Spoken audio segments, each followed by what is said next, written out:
好，以上已经说完了性体生佛觉正，空有未形；性量数穷横遍，周遍法界，无尽无量。接下来要说观世音菩萨的性具。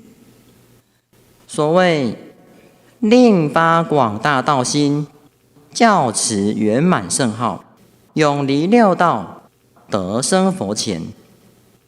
这一段文是在讲观世音菩萨的用。观世音菩萨是怎么度众生的，也教导我们要如何与观世音菩萨感应道交。所谓性具，就是本性具足。具足什么？具足十法界的一正二报，具足无量无边的功能利用。之前在讲性量时有提到，观世音菩萨的相遍法界。既然观世音菩萨的形象遍满法界，当然观世音菩萨的用也是遍法界，无尽无量。这个用就是功能功用。观世音菩萨以大慈大悲，拔苦与乐，施与众生14无畏，作为他的不思议用。所谓因以何身得度者，即现何身而为说法。统观而言，这句而为说法就是观世音菩萨的用。当然，观世音菩萨为众生说法，他不一定是现菩萨身来到我们面前为我们说法，就好像刚才说的菩萨化身成大海怪。也许会有人想，观世音菩萨并没有为他们说法啊。那些海盗不相信有因果，不相信有佛菩萨，观世音菩萨就化现这个恐怖之身来警告他们，这就是在为他们说法的。在楞严经上，观世音菩萨的说咒不思议。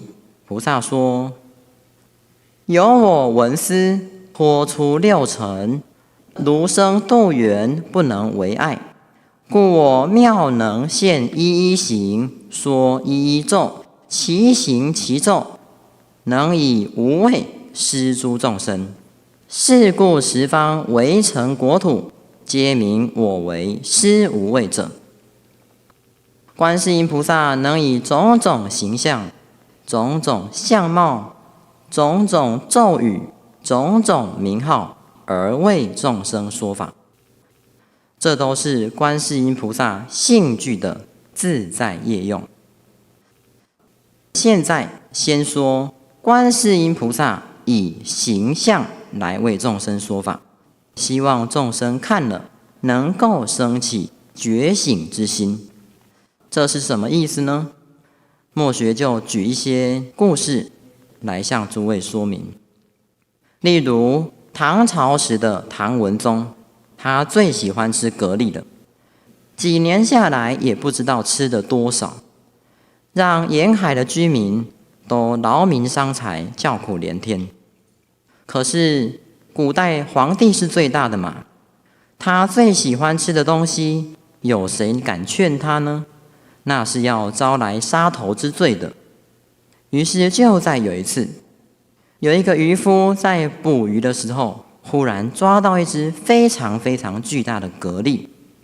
这个蛤蜊抓上来以后，从海边送到皇宫，经过了不知道几个关卡，所有的人都没办法把它敲开，厨师也没办法煮嘛，所以只好就直接送到皇帝的面前。可是文宗皇帝也不过才轻轻地敲了几下，这只大蛤蜊就自己打开了，而且还射出一道光明，里面竟然有一尊观世音菩萨。唐文宗看了，心里吓了一大跳，他知道这是菩萨要来点醒他的，于是就把这尊蛤蜊观音用七宝珍函庄严储存，送到普陀山去供养。从此以后，他再也不吃蛤蜊了。菩萨为什么要化身成蛤蜊呢？因为希望皇帝看了能够觉醒，不要再继续造业。又好像宋朝的苏东坡，他有一个朋友叫做吴弼。有一天，他在请客的时候杀了一条鱼，把鱼肚子剖开，竟然拿出一尊观世音菩萨，头戴宝珠，脚踏莲花，身穿白衣，而且相貌栩栩如生。大家看了都非常的惊奇，从此以后再也不吃鱼了。苏州有一个人叫做杨孝瞻，他最喜欢吃鳖。有一天，他又到街上买了一只鳖，叫仆人替他杀来吃。仆人用刀剖开了以后，竟然在鳖壳上现出了菩萨的像。他吓了一跳，一失手，鳖跟刀子都掉到河里，于是就回家向主人报告。杨孝瞻听了很生气，哪有这回事，就大骂仆人，还要他赔偿。可是这仆人却正色地说：“你就是把我杀了，我也永远不会再帮你煮鳖。如果你要吃，你自己去街上吃好了。”这个杨孝瞻后来走回房间，看到地上忽然有一只鳖爬过来，心中大喜。他心想：“哼，仆人果然骗我。”于是就自己抓到厨房去杀来吃了。结果吃完，过没几天就生重病死掉了。还有在宋朝有一个人，他在祭拜鬼神的时候杀了一头猪，可是猪头不小心被一只饥饿的狗给咬走了。当然被狗咬过了就不能再祭拜鬼神了，所以也只好就放着让狗去吃。可是奇怪的是，这只饥饿的狗虽然是那么饿，可是把这个猪头咬走了以后，经过了4天，它始终不敢去碰那一颗猪头。这个人觉得很奇怪，就把猪头拿来看一看，竟然在猪的臼齿上面看到一尊结跏趺坐、闭目3分的菩萨像。还有唐朝的书法家欧阳询，他们家的婢女有一天手上拿了很多鸡蛋，不小心把一颗给打破了，竟然掉出一尊观世音菩萨，坐大宝莲华，手上拿着杨柳净瓶，旁边还有善财龙女。诸位菩萨听了那么多菩萨现象的例子，心里有什么感觉？世间人说现身说法，观世音菩萨现身就已经是在为我们说法了。你看菩萨是那么的慈悲，化身成猪、牛、鱼、蛤蜊这些卑贱的众生来给人宰杀，希望众生看到菩萨显灵时能够得到一点当头棒喝。娑婆世界的众生难度啊，可是娑婆世界的众生却又是那么的可怜，都是不见棺材不掉泪，一定要等到遇到车祸断了一只手，少了一条腿，甚至到了癌症末期只剩下几天的寿命时，他才要回头来求佛菩萨，才要觉得自己过去的所作所为是错误的。可是这个时候回头来得及吗？来不及了。观世音菩萨不愿意看到我们众生受那么大的煎熬，他不忍啊，所以他宁可先牺牲自己，化身成畜生来接受刀割、油炸这些痛苦，希望众生看到菩萨这样子，心里就算不能够另发广大道心，也令他们生出惭愧、忏悔之心，不要再造业。在座的诸位菩萨，如果您是还没有吃素的莲友，听了这些话，回到家里应该要好好的想一想，你锅子里煮的最重要的，说不定就是观世音菩萨的肉啊！就算不是菩萨的肉，那也是你累世的父母师长儿女的肉啊！希望诸位都能够好好的体会菩萨的悲心，使自己生出惭愧忏悔之心。初发心的菩萨，你能够发出惭愧忏悔之心，这就是初发心时的广大道心。但是这是对初发心的莲友哦。在座的诸位大部分都是久修的菩萨，惭愧忏悔之心应该都是常时具足。既然是久发心、久修行，那就决定要做到令发广大道心。这个令就是观世音菩萨教我们的意思，发就是发愿。观世音菩萨教我们发起广大道心。菩萨如何教我们呢？在大悲心陀罗尼经上，观世音菩萨说：若有比丘、比丘尼、优婆塞、优婆夷童男童女，欲诵持者，先当从我发如是愿：南无大悲观世音，愿我速知一切法。南无大悲观世音，愿我早得智慧眼。南无大悲观世音，愿我速度一切众。南无大悲观世音，愿我早得善方便。南无大悲观世音，愿我速成般若船。南无大悲观世音，愿我早得越苦海。南无大悲观世音，愿我速得戒定道。南无大悲观世音，愿我早登涅盘山。南无大悲观世音，愿我速会无为色。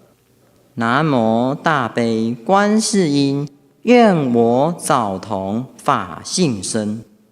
我若向刀山，刀山自摧折；我若向火汤，火汤自枯竭；我若向地狱，地狱自消灭；我若向恶鬼，恶鬼自饱满；我若向修罗，恶心自调伏；我若向畜生，自得大智慧。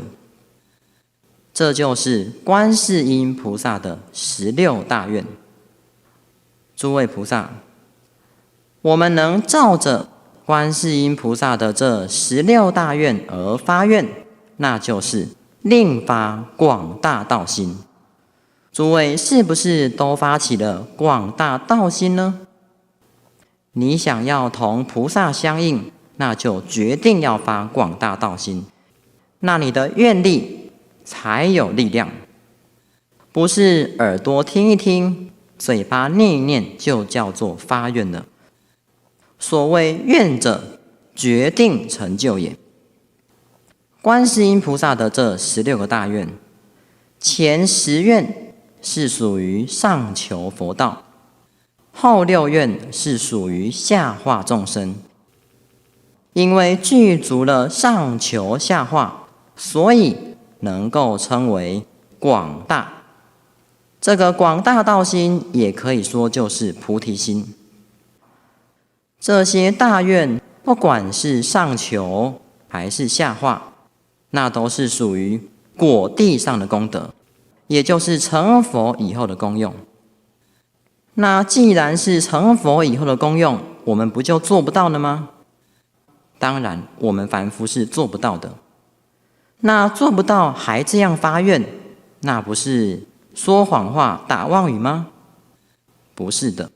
沈安大师告诉我们，心真则事实，愿广则恒生。你一开始决定要发这样的愿，做不到，哪有人一开始就是做到的？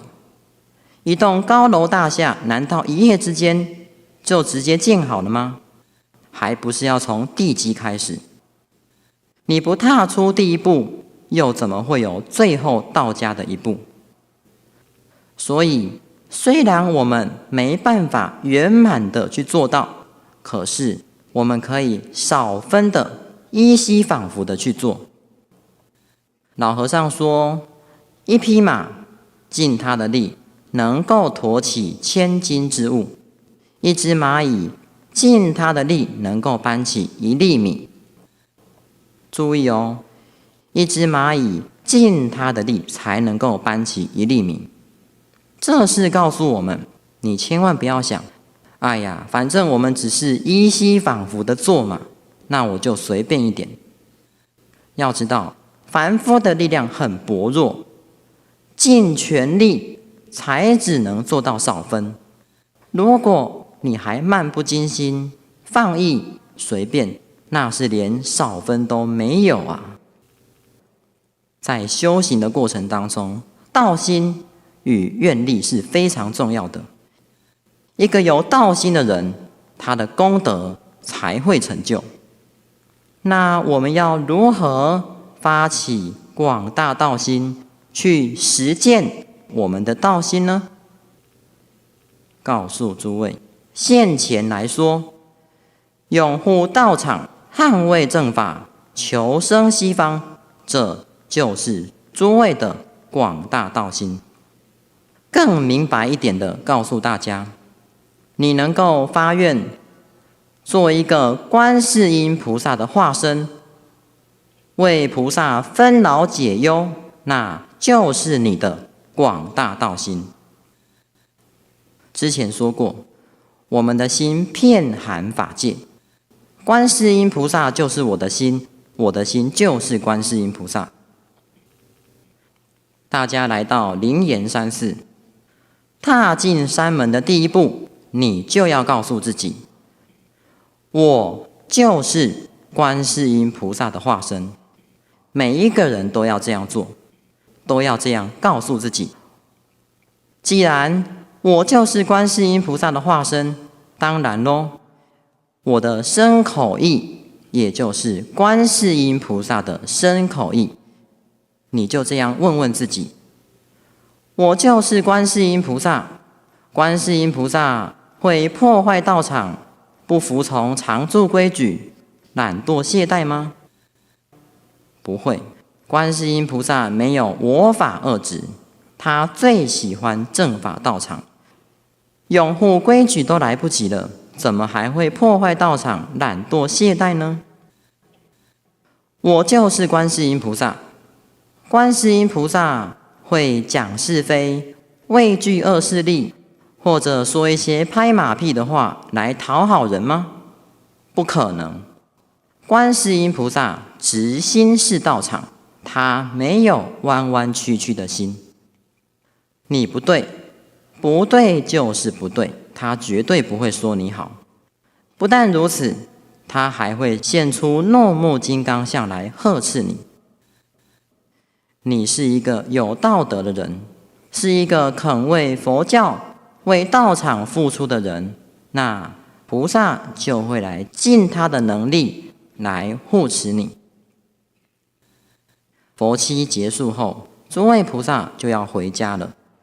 你在踏出山门的第一步，你也要告诉自己，我就是观世音菩萨。如果你的年纪大了，你就问问自己，我就是观世音菩萨。观世音菩萨会贪恋娑婆世界，不愿意求生西方吗？不会。观世音菩萨绝对求生西方，因为极乐世界就是他的家嘛。如果你是在社会上为国家做事的人，你也问问自己：我就是观世音菩萨，观世音菩萨会做对不起国家社会的事吗？就算你只是一个小孩子，你也问问自己：我就是观世音菩萨，观世音菩萨他会不孝顺父母吗？他会欺负小动物吗？不会，观世音菩萨最孝顺，他也爱护一切小动物。既然你就是观世音菩萨，当然你决定是一个最孝顺的乖孩子。在社会的每一个阶层里，都有佛弟子。不管你是什么身份，就用你的身份来做观世音菩萨的化身。在一个家庭里，在一个团体里，乃至在一个道场中，诸位应该还记得我们刚才提到的观世音菩萨16大愿的最后6愿，我若向刀山，刀山自摧折的那一段。刀山火汤就是指众生的嗔恨心、斗争心。大家应该要发愿，凡是有我在的地方，都不要有暴戾之气，都不要有嗔恨心。就算有，众生看到我，都能够升起柔软心，能够远离嗔恨，息下恶心。你这样发愿，就是我若向刀山，刀山自摧折；我若向火汤，火汤自枯竭；我若向修罗，恶心自调伏。我能带给一切众生和平极静之心。当然，想要让众生远离嗔恨，那我们自己就要先有慈悲相，没有嗔恨心。大家还要发愿，凡是有我在的地方，都不要有是非。我能粉碎一切是非邪见，能使众生身心安定，无诸烦恼。我能带给一切众生智慧之光。这样发愿，就是我若向地狱，地狱自消灭；我若向恶鬼，恶鬼自饱满；我若向畜生，自得大智慧。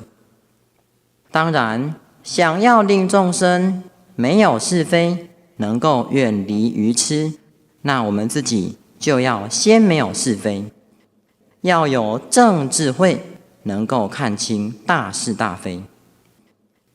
诸位菩萨，如果你们都能够这样子发愿，那观世音菩萨的心中，老和尚的心中好安慰啊！有这么多孝顺的孩子，能够为他们分劳解忧。好，以上说完了令发广大道心，再来说教持圆满圣号。这一句教持圆满圣号，在藏观音文当中可以说是非常重要的一句，就是靠着这一句圣号，我们才能够跟观世音菩萨感应道交。为什么一定要令发广大道心了以后，才能够教持圆满圣号呢？因为你决定要有与观世音菩萨一样的大愿，与观世音菩萨一样的慈悲心以后，跟观世音菩萨相契合，你再来念这一句万德洪名，那就能够得到这一句万德洪名的全体功德。也许会有人想问，观世音菩萨的全体功德在哪里呢？就在观世音菩萨这5个字当中，就在大悲咒的415个字当中。老和尚告诉我们，虽然名号与神咒，一个是显，一个是密，但是同样都是具足观世音菩萨的一切功德。所谓咒者，总持义。那名号呢？名以照德，德不可思议，故名号亦不可思议。所以名号与神咒同样都是观世音菩萨的微妙本心。观世音菩萨他教持，就是希望我们执持，教我们执持。他希望我们能够持诵他的名号。既然名号与神咒都是菩萨的微妙本心，那大家就是听老和尚的话，好好的称念持诵。你能够专一的在这一门上深入到了透彻，虽然你就是念一句观世音菩萨，但是一为无量，无量为一，你就能由此一门而普摄无量门。大家在念观世音菩萨的时候，千万不要刚开始好像很有信心，可是念久了就觉得没什么意思了，就想要开始持其他的咒，修其他的宗，念其他的经，你真是不是宝啊！大家知道吗？佛陀告诉我们，观世音菩萨的名号难可值喻，若有得是微妙本心，即入无量百千三昧，或解脱门，见涅盘地。在大乘庄严宝王经上，除盖藏菩萨请求佛陀为他宣说观世音菩萨的微妙本心。除盖藏菩萨说：世尊，我为了得到这个微妙本心，如果缺乏纸笔的话，我愿意把我身上的骨头折断来当作笔，赐我身上的血来当作墨汁，把皮剥下来当作纸。我这样做没有一点后悔。佛陀看他求得那么的至诚，于是便为除盖藏菩萨宣说自己求得这个法的经过。佛陀说：我念过去世时，为了求得观世音菩萨的微妙本心，遍历了不可说微尘数世界，亲近了不可说百千俱胝挪游托的诸佛如来，可是还是没有得到这个法。后来遇到一尊宝上佛，我涕泪悲泣的向宝上佛诉说，于是宝上佛安慰我：你赶快到莲花上佛的国土去，莲花上佛知道观世音菩萨的微妙本心。后来终于在莲花上佛那里得到这个法。然而莲花上佛是怎么得到这个法的呢？他也是遍游了无量世界，到最后才找到极乐世界。莲花上佛向阿弥陀佛说：唯愿世尊救我愚钝，如不具足者，令得具足。我心可仰是法，愿见世导，令得住于究竟之道。于是阿弥陀佛便对观世音菩萨说：莲花上佛为了求得微妙本心，经历了不可说世界，你应该为他宣说。然后观世音菩萨才为莲花上佛宣说微妙本心。佛陀告诉除盖藏菩萨，这个微妙本心，诸佛尚且难以了知，更何况菩萨。刚才说过了，一句观世音菩萨，一遍大悲神咒，就是观世音菩萨的微妙本心。我们今天在称念这一句观世音菩萨的时候，应该要怀着多么稀有、多么感恩的心情。如果不是观世音菩萨对我们娑婆世界的众生特别的爱护，那我们今天是不可能听闻得到的，是可遇而不可求啊。那既然已经明白了这句观音圣号就是微妙本心，那要如何契入呢？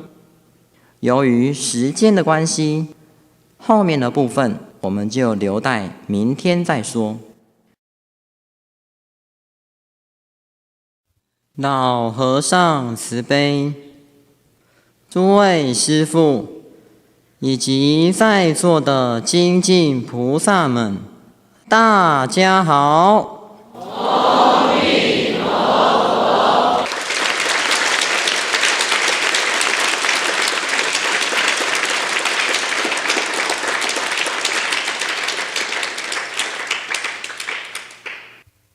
昨天我们讲到了观世音菩萨的性具，具足什么？观世音菩萨的清净心中具足无量无边利益众生的功德妙用。所谓令发广大道心，教持圆满圣号，永离六道，得生佛前。之前我们讲到了莲花上佛乃至释迦牟尼佛，他们为了求得观世音菩萨的微妙本心，遍历了不可说不可说世界，才求得到这个法。既然已经明白了这一句观世音菩萨就是菩萨的微妙本心，就是菩萨的全体功德，那我们要如何契入呢？我们要怎么得到这个法？我们要怎么得到它的全体功德？那大家就要注意在教持圆满圣号的持字，这个持太重要了。持是什么意思呢？诸位不要把它当作嘴巴念来解释，哪有那么肤浅？你真正做到了这个持，那你决定有感应。那要如何体会这个持字呢？印主教我们念佛时要以如子忆母的心情来念。什么叫做如子忆母？就好像在梁朝的时候，有一个人叫做阮孝绪，他的生性非常的孝顺。他因为在外求学，在一个叫做中山的地方读书。有一次，他的母亲在家里生病了。这时，隔壁的邻居就想要去帮这个阮孝绪的妈妈去把阮孝绪找回来。可是阮孝绪的母亲却对邻居说：“我的孩子平常对我非常的孝顺，如今我生病了，他在外面一定会知道的。”果然，阮孝绪虽然在距离很远的地方上课，但是他忽然觉得身体很不舒服，心痛。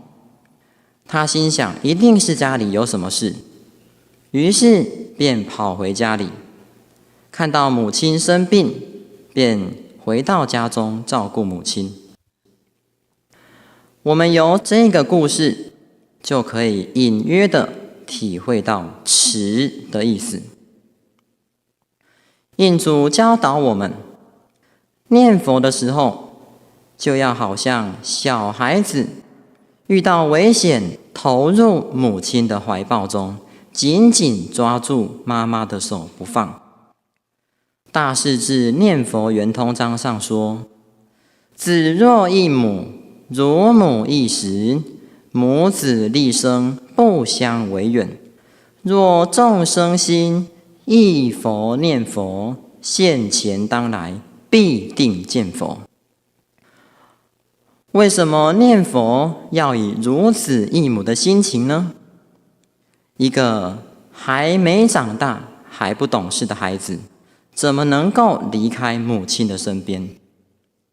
大家在念这一句观世音菩萨的时候，就要好像孩子在喊妈妈一样。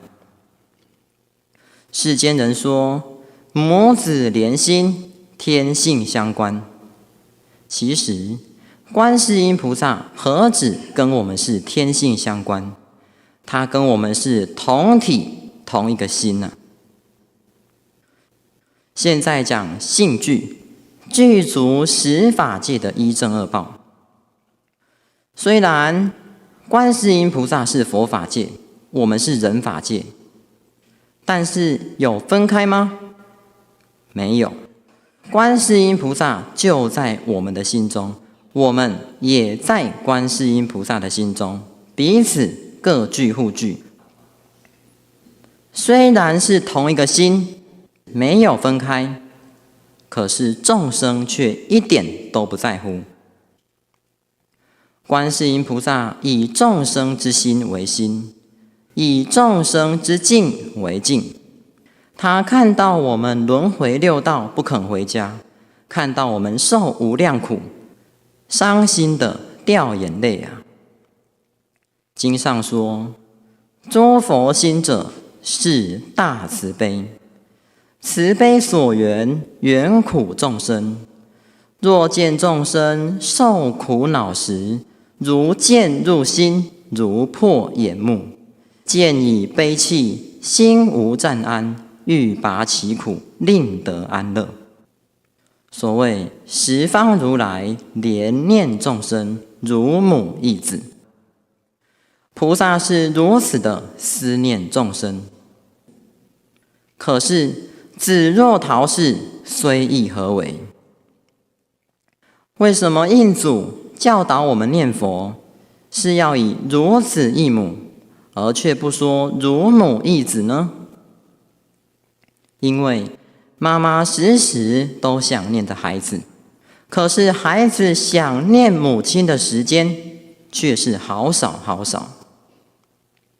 在座的诸位都是为人父母的，都希望自己的孩子上进争气，这是天下父母心。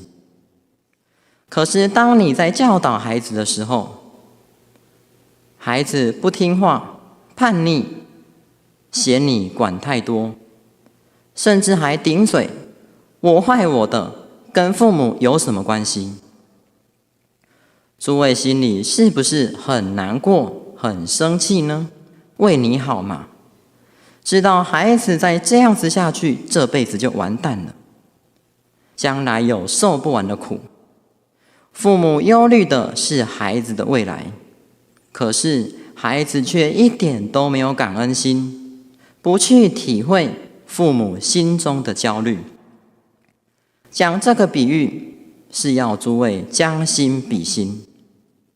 孩子不听话，我们会难过。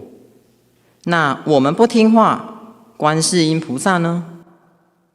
难道要同那叛逆的孩子一样？我轮回六道是我自己的事，跟佛菩萨有什么关系？诸佛菩萨看到我们在六道轮回中受苦，他心中就好像刀在割一样。菩萨他确确实实以我们的心当作他自己的心，以我们的苦当作他自己的苦。那我们有没有以观世音菩萨的心来当作自己的心呢？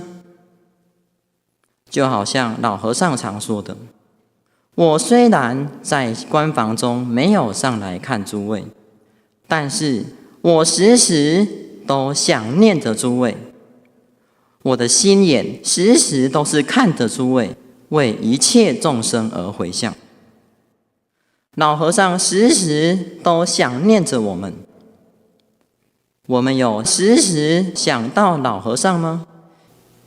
可以说我们都是很不孝顺的坏孩子。凡夫常常都只想到自己，不去理会佛菩萨、老和尚思念我们的心情，也不去听从佛菩萨的教诲，只知道我要自由，我要无欲。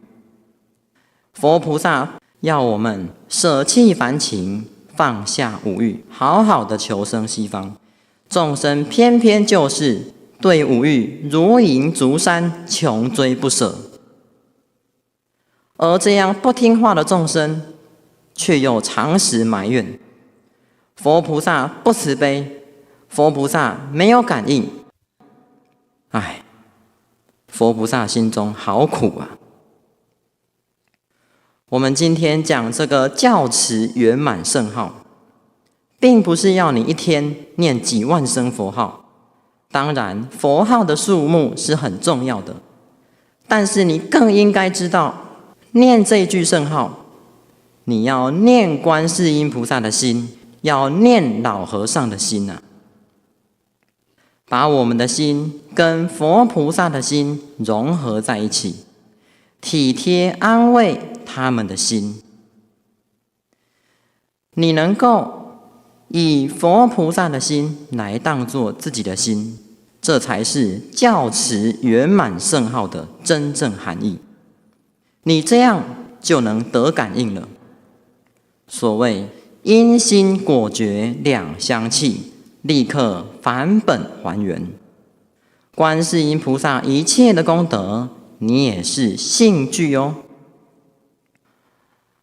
观世音菩萨他不要我们实相念佛，也不要我们观相念佛、观想念佛，他要我们持名念佛，即持名而亲证实相，当下就是实相。当然，观世音菩萨的功德无量无边，不是我们所能够摄取的。可是他就是那么的慈悲，把他无量劫来所修的一切功德，就浓缩在这一句万德洪名。只要你念，那就是集众生心，投大觉海，以果地觉为因地心。印祖告诉我们，这是最超胜的法门，直接以佛陀的功德来作为自己的功德。观世音菩萨是法界身，遍入一切众生心想中。是故汝等心想观音，是心即是32应14无畏，4不思议无作妙德。是心作观音，是心是观音。观世音菩萨的大慈大悲从心想生。在世间上，有什么样的父亲，就要有什么样的子女；有什么样的母亲，也应该要有什么样的子女。今天学佛的阿弥陀佛、老和尚是我们的大慈父，观世音菩萨是我们的慈悲母。你今天念观世音菩萨，就是要学习观世音菩萨的大慈大悲。否则你虽然念观世音菩萨，你虽然一天念了好几万声，可是你心中一点都没有慈悲心。杀生，看到别人受苦，也没有怜悯心，甚至还幸灾乐祸，那你能够叫做念观世音菩萨吗？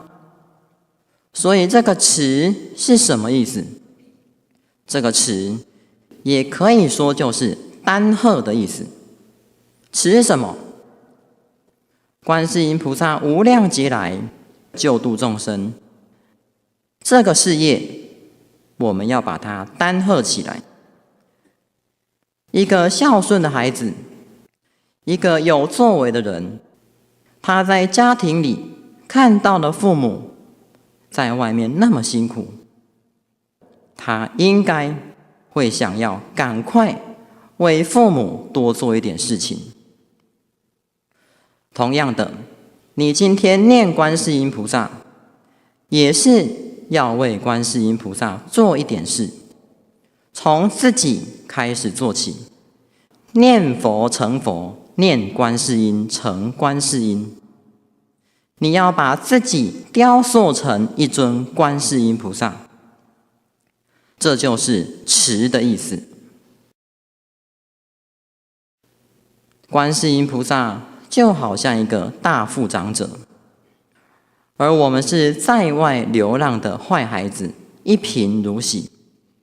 他时时刻刻都在家门口倚望着我们回家。只要你肯回家，那大富长者所有的财产就是你的，不是你回家以后才有。你不回家，财产还是你的，可是你没办法受用哦。回家是决定要的，也就是说，你肯念这一句圣号，所谓托彼名号，显我心性。观世音菩萨教持圆满圣号，也就是叫我们要赶快回家，赶快永离六道，得生佛前。我们从前面的教持圆满圣号明白了，只要在念佛的时候，以一个如子忆母的心情，就像孩子呼唤母亲一样。你能够做到这样，观世音菩萨说：众生至诚称我名，所有诸苦即解脱。当然，观世音菩萨也不是光要我们念他的圣号而已，观世音菩萨也教导我们要念阿弥陀佛哦。能听观世音菩萨的话，如子忆母的直持名号，如子忆母忆世尊，直下即蒙恩，观世音菩萨就能令我们永离六道，得生佛前。因为念的是最圆满的圣号，所得到的也就是最圆满的功德。在我们佛法中，能够被称为圆满，那不是随随便便的。所谓圆明、圆妙、圆满、圆足、圆顿，故名圆教。那这样殊胜的功德，哪里才有呢？只有极乐世界有。所以念观世音菩萨所成就的功德，就是往生西方，亲近弥陀，速即成就佛道的功德。也许有人对于念观世音菩萨到底能不能生西方，还有一点疑惑。打从第一天我们就说过了，念观世音菩萨与念阿弥陀佛的功德是平等无二。既然念阿弥陀佛可以往生西方，当然念观世音菩萨也决定往生西方。对于这一点，大家一定要有万牛莫完的信心。现在末学就讲一个观世音菩萨接引往生的事情给诸位听。在晋朝时，有一位法师，他从小就出家严持戒律，是一个有崇高节操的出家人。他在山阴嘉祥寺领众用功，以身作则，带头修行。后来几十年下来，年纪也大了，有一天生了一点病，他知道自己时间不多了，就专一的执持观世音菩萨，一心求生西方。而那时在嘉祥寺的北边住了一个叫做净言的比丘尼。这个净言比丘尼她很有道德，有一天晚上，他做了一个梦，他梦见观世音菩萨从西边走过来，放大光明，而且充满了床幡宝盖，七宝严饰得十分庄严。净言比丘尼就赶快跑过去顶礼观世音菩萨，并问道：菩萨，您准备到什么地方去呢？观世音菩萨笑着说：我要去嘉祥寺迎接慧前法师啊。而在这个同时，慧前法师他自己也亲眼看到了观世音菩萨。虽然身体生了重病，可是脸色安详，旁边的侍者也闻到了奇特的香味。没多久，慧前法师就往生西方了。历代以来，如天台智者大师、近代的慈州老法师，还有很多的居士大德，都是观世音菩萨所接引往生的。也许诸位会想，这些有修行的高僧大德善知识，当然嘛，观世音菩萨一定会来接他们的。但是像我们这些生死炽然的苦恼凡夫，业障那么深重，观世音菩萨会不会就把我们忘记了呢？不会的。老和尚常打一个比喻，就好像妈妈生了3个孩子，对于比较乖巧听话、懂得上进的，妈妈当然感到安慰欢喜。可是对于最调皮捣蛋、最爱玩、不肯用功的，妈妈反而要多费一点心，多花一点时间精神在这个孩子身上。诸位每天早课、晚课都有唱到尘刹国中闲事记，娑婆界内更垂慈。为什么观世音菩萨对我们特别爱怜不舍呢？因为我们特别苦嘛。娑婆世界的众生是不是很恶劣？的确很恶劣。可是不管再怎么恶劣的众生，观世音菩萨都不会舍弃。就好像在妈妈的心目中没有坏孩子，妈妈并不会因为孩子不听话，孩子的功课不好，就不要这个孩子。同样的，在观世音菩萨的心中，没有一个不能度化的众生。只要众生肯回头、肯听话、肯放下五欲，那观世音菩萨他都会伸出柔软的双手来提携你，令众生远离一切痛苦。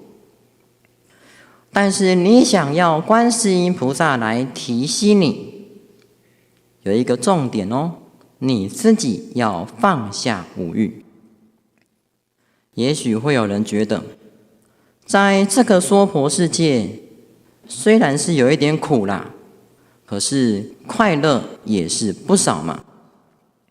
如果你学佛了，还有这样的观念，那你是身在迷中不知迷。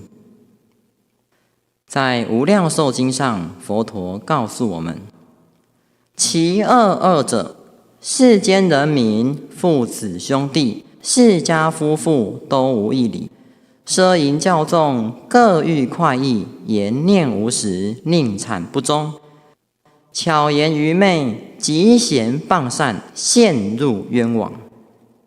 又说其四者，世间人民不念修善，转相教令，共为众恶，两舌恶口，妄言绮语，残贼斗乱，征集善人，败坏贤明，于旁快喜，不孝二亲，轻慢师长，朋友无信，难得诚实，尊贵自大，位极有道。这是娑婆世界的实相。古人有句话说，看破世事惊破胆，视透人心冷透心。你说娑婆世界快乐吗？它到底快乐在哪里？人与人之间的交往是多么的复杂。刚才说到，朋友无信，难得诚实。你要去哪里找一个真正为你的人？在你一辈子当中，你能够遇到这种人吗？少之又少。常常大家都是为了自己。如何为自己呢？墨学讲一个故事给诸位听。从前在乡下有2个乞丐，这2个乞丐他们本来是不认识的，一个是从外地来的，而这个从外地来的乞丐，因为他孤单没有朋友嘛，所以他来到了这个村庄，他就与本来住在这个村庄的乞丐结交朋友。他们2个初见面就非常的投机，就开始说起话来。因为他们都觉得自己很可怜，无依无靠，所以就互相结拜兄弟。当然，他们为什么会当一个乞丐？其实他们并不是真的没有钱，只是因为懒惰，所以常常不去工作，就闲在路边讲东想西。有一天，他们谈到了一段内容，甲这个乞丐就问乙说：“哎呀，你跟我已经认识那么久了，相信你也知道我对你是真心的吧？”乙点点头。于是甲又对他说：“我们已经贫穷那么久了，人家世间上说有福同享，有难同当。假如你今天你有2栋房子，你一定会分给我1栋，对不对？”乙说：“我一定会给你。”这个甲又在说：“那假如你有2块田，你是不是也会分给我1块呢？”乙说：“你平常对我那么好，我怎么不会给你呢？一定一定。”甲又在问他说：“那如果你有2台车子，你是不是也会给我1台呢？”乙又说：“绝对绝对。”最后甲问他：“那如果你有2只鸡，你是不是会给我1只鸡呢？”诸位想一想，猜一下，这个乙怎么回答？他说：“不可以。”甲追问他：“你的房子、土地、车子都可以分给我1半了，为什么鸡不可以呢？”乙说：“因为我真的有2只鸡。”我们听了这个故事，也许会觉得很可笑，可是你从这个故事，你就可以明白，众生之间彼此是互相的着想吗？并不是的。其实众生都还是为了自己。不要说在世间上不认识的人互相勾心斗角，你就是在一个家庭里，兄弟之间，当然诸位都是知道的，墨学也就不用再说。在世间上尚且是如此，所以娑婆世界苦不苦？太苦了。每一个人都想要在娑婆世界有一个美满的家庭。什么叫做美满的家庭？如果你的妻子对你很好，丈夫对你很好，孩子对你很孝顺，也许在诸位心目中，这就已经算是一个幸福美满的家庭。可是拿到佛法的正智慧来讲，这是不牢固的，是会破坏的。那什么才是美满的家庭呢？墨学再讲一个故事给诸位听。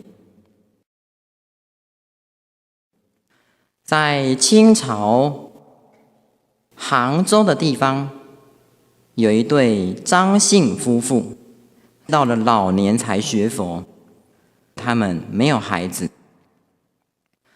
但是虽然是到了老年才学佛，可是一学佛，他们就持清净素，因为在世间上吃过苦头了嘛，现在当然是要一心的归投佛法，并且他们一听到了观世音菩萨的名号，每天就很至诚的称念，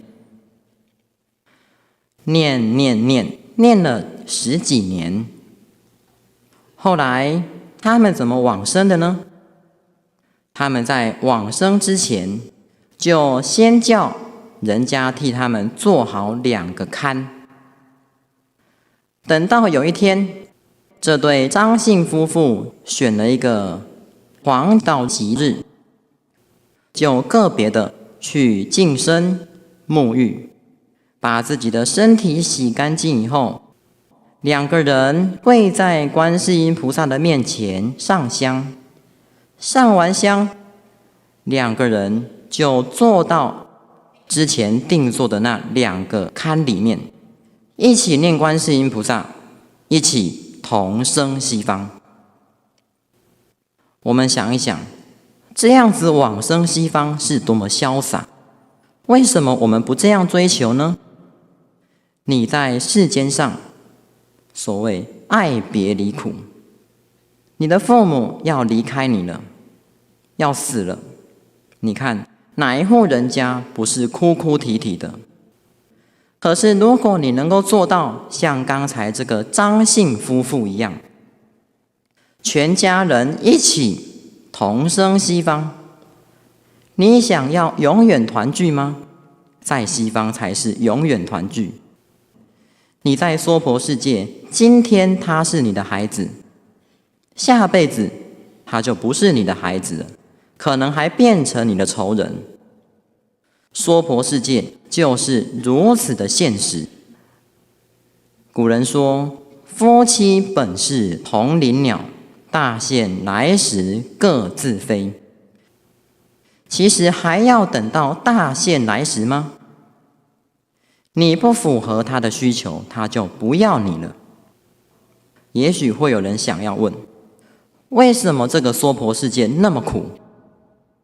为什么我已经很苦了，却还一再的给我无情的打击？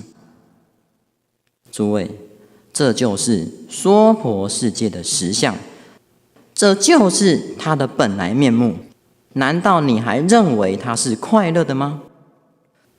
娑婆世界是众生的共业所感召的。什么样的众生？3毒充满、烦恼炽盛的众生。这里的众生以杀、盗、淫、妄为种子。我们自己种这样的种子，怎么可能招感善果呢？然而，极乐世界为什么快乐？当然是阿弥陀佛的愿力功德所成就，但那也是众生的共业所感哦。什么样的众生？什么样的共业？那里的众生以清净、无为、欢喜为种子，当然是无有众苦，但受诸乐。在这个娑婆世界，你到底要依靠谁？依靠你的父母儿女，还是依靠你的钱财地位？诸位都是有正智慧的，好好的正思维一下，能靠得住吗？你把你的生命寄托在五欲上，寄托在亲人身上，这是有智慧的抉择吗？在这个娑婆世界，找不到一个地方是我们的皈依处。诸位菩萨都是末学的长辈，世间上的种种痛苦，爱别离苦、怨憎会苦、求不得苦，这些诸位菩萨都比末学看得还要多，还要明白。甚至是身历其境。那既然诸位菩萨都了解了，为什么墨学今天还要一再的强调苦呢？因为诸位菩萨，包括墨学在内，我们对于娑婆世界的苦只认识了一半。大家都是偷心未死，失去五欲时才觉得那是苦，可是得到五欲时，我们还是觉得那是快乐的。凡夫总是近视眼，自高自大，只看得到眼前。每个人时时都想要表现自己，时时都要争名夺利。虽然是学了佛，也明白娑婆世界是苦，是无常，但是我们总是怀着侥幸的心态，自己安慰自己，觉得世间上那些悲惨的事情不会发生在我身上，所以还是很努力的要去建立甜蜜的家庭，要去创立丰功伟业，以种种的名利五欲来庄严自己。世间人没有学佛，那当然是没有话说。如果已经学了佛，却还放不下，那真是枉然了。世间上的五欲，对你临命终的时候，到底有什么帮助？与你往生西方又有什么利益？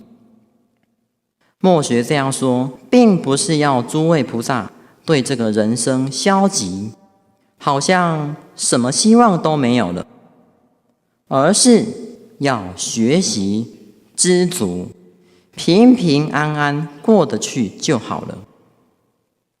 要知道，你认为得到五欲的时候是快乐吗？墨学再讲一个小故事。从前有一个督察，也就是像主管一类身份的人，他到一所精神病院去慰问。在每一间精神病院的病房里面，这个护理长为这个督察，这个病人是怎么发病的，护理长都为他详细的解说。他到了第一个房间，这个房间里面的病人手上拿着一张照片，哭得死去活来。护理长告诉这个督察说，这个照片里的人是他最心爱的人，可是因为他舍他而去，所以他就发疯了。而就在话说到这个时候，隔壁的房间忽然有一个人抓着自己的头猛撞墙壁。这是怎么回事？护理长便告诉这个督察说，隔壁的那个病人，他就是得到这个病人所失去的那个人，可是他得到了以后也发疯了。我们想一想，为什么失去了也发疯了，得到了也发疯了？因为你得到了以后，才觉得它并不如想象中的圆满。我们凡夫不要老是做那种后悔的事情。常常听到很多人说，早知道当年如此，那现在就不会怎么样了。你为什么不在当时就做好智慧的抉择呢？经上说，菩萨为因，众生为果。我们凡夫总是等到尝到苦果的时候才要回头，这就是众生没有智慧的地方。之前就有提到，我们要把自己的生命归头在哪里？极乐世界，观世音菩萨才是我们的皈依处。大家要对往生西方充满希望，不要再对这个娑婆世界满怀期待，还想要在这个世界满足自己。诸位，不要再尝试了，也不要再欺骗自己。观世音菩萨要我们永离六道，佛陀斩钉截铁地告诉我们：三界无安，犹如火宅，众苦充满，甚大怖畏。在这个娑婆世界，你得到的只有痛苦，这个苦让你苦得没有尽头，苦得没有理由。老和尚告诉我们，无量劫来，天上飞的，地上走的，水里游的，最尊贵的大梵天王，最痛苦的地狱众生，我们都曾经做过了。而在六道轮回的每一生当中，都夹杂了无量的烦恼与痛苦。我们唯一没去过的，就是极乐世界。赶快离开六道轮回，彻底的看破放下吧。